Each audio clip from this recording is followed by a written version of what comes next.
Hi കൂട്ടുകാർ, അസ്സലാമു അലൈക്കും വറഹ്മത്തുള്ളാഹി തആല വബറകാതുഹു. 3ാം ക്ലാസ് വിദ്യാർത്ഥികൾക്ക് നാളെ ഖുർആനാണ്. ഖുർആൻ ഹിഫ്ള് എക്സാമാണ്.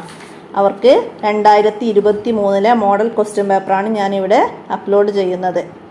അവർക്ക് നോക്കി ഓതാൻ വന്നത് സൂറത്തു നൂഹിലെ 1ാമത്തെ ആയത്ത് മുതൽ 6ാമത്തെ ആയത്ത് വരെയാണ് വന്നത്. അപ്പോൾ അത് തജ്വീദ് നിയമപ്രകാരം നമ്മൾ 2ാം ക്ലാസ്സിലും 3ാം ക്ലാസ്സിലും പഠിച്ച തജ്വീദ് നിയമപ്രകാരം ഓതി കൊടുക്കണം. അപ്പോൾ മനസ്സിലാക്കിയിട്ട് പഠിക്കുക. തജ്വീദിൻ്റെ നിയമങ്ങളൊക്കെ ഇൽഹാർ, ഇദ്ഗാം, ഇഖ്ലാബ്, ഇഖ്ഫാ അത് നന്നായി മനസ്സിലാക്കിയിട്ട് വേണം ഓതി കൊടുക്കാൻ. പിന്നെ ഹിഫ്ളായിട്ട് വന്നത് ഇദാ സുൽസിലത്തിൽ അർളു സിൽസാലഹ എന്ന സൂറത്തിൽ നിന്ന് വന്നതാണ്. പിന്നെ ഇന്നാ അൻസൽനാഹു ഫീ ലൈലത്തുൽ ഖദ്ർ, പിന്നെ ലഖദ് ഹലഖ്നൽ ഇൻസാന എന്ന ആയത്തുള്ള സൂറത്തു തീനിൽ നിന്നാണ് വന്നത്. പിന്നെ വന്നത് അലം നഷ്റ ലക സദ്റക് സൂറത്തു നഷ്റിൽ നിന്ന്. പിന്നെ വല്ലുഹ സൂറത്തുൽ ലുഹയിൽ നിന്ന് ആദ്യത്തെ ആയത്ത്. പിന്നെ വൽ അസ്ർ ഇന്നൽ ഇൻസാന സൂറത്തുൽ അസ്റിൽ നിന്നാണ്.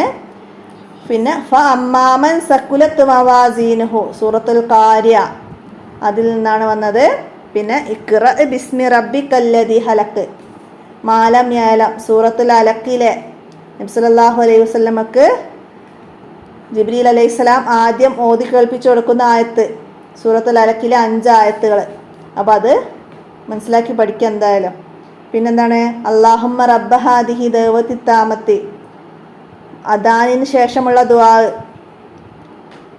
അത് ഇതേപോലെ വരും. അപ്പോൾ അതൊക്കെ നിർബന്ധമായിട്ടും നാളെ പഠിക്കുക. അതുപോലെ വിസർജന സ്ഥലത്തേക്ക് പ്രവേശിക്കുമ്പോൾ ചൊല്ലേണ്ട ദിക്ർ, അതുപോലെ വിസർജനം കഴിഞ്ഞാൽ ചൊല്ലേണ്ട ദിക്ർ, വിസർജന സ്ഥലത്ത് നിന്ന് പുറത്തേക്ക് ഇറങ്ങുമ്പോൾ ചൊല്ലേണ്ട ദിക്ർ, നോമ്പിൻ്റെ നിയ്യത്ത്, ബാങ്കിൻ്റെ ലഫ്ലുകൾ കേട്ടാലും ഇക്കാമത്തിൻ്റെ ലഫ്ലുകൾ കേട്ടാലും ഇജാബത്ത് ചെയ്യേണ്ടത്, അതൊക്കെ നിങ്ങളെ തജ്വീദുൽ ഖുർആനിൻ്റെ അവസാനത്തിലുണ്ട്. അപ്പോൾ അതൊക്കെ നന്നായി മനസ്സിലാക്കി പഠിക്കുക. ഇത്രയാണ് ഈ ചോദ്യപേപ്പറിലുള്ളത്. എല്ലാവരും മനസ്സിലാക്കി ഉപകാരപ്പെടുത്തുക. അസ്സലാമു അലൈക്കും വറഹ്മത്തുള്ളാഹി വബറകാതുഹു.